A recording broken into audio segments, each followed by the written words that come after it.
حضرت موسیٰ نے اللہ تعالیٰ سے عرض کیا، اے اللہ، میں اس انسان کو دیکھنا چاہتا ہوں جس پر تو سب سے زیادہ ناراض ہے۔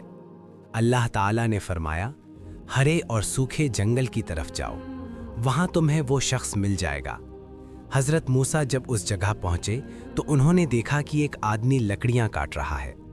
حضرت موسیٰ کے دل میں خیال آیا، شاید یہی وہ بدنصیب انسان ہے جس پر اللہ سب سے زیادہ ناراض ہے۔ اگلے دن حضرت موسیٰ نے پھر عرض کی، اے پروردگار، اب میں اس انسان کو دیکھنا چاہتا ہوں جو تجھے سب سے زیادہ محبوب ہے۔ اللہ تعالیٰ نے پھر اسی جگہ جانے کا حکم دیا۔ جب حضرت موسیٰ وہاں پہنچے تو یہ دیکھ کر حیران رہ گئے کہ وہی آدمی دوبارہ وہاں موجود تھا۔ حضرت موسیٰ نے عرض کی، اے اللہ، کل آپ نے فرمایا تھا کہ یہی آپ کا سب سے ناراض بندہ ہے، اور آج آپ فرما رہے ہیں کہ یہی آپ کو سب سے زیادہ محبوب ہے۔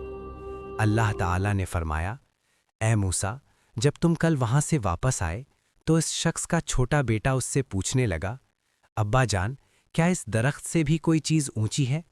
اس آدمی نے جواب دیا، ہاں بیٹا، میرے گناہ اس درخت سے بھی بڑے ہیں۔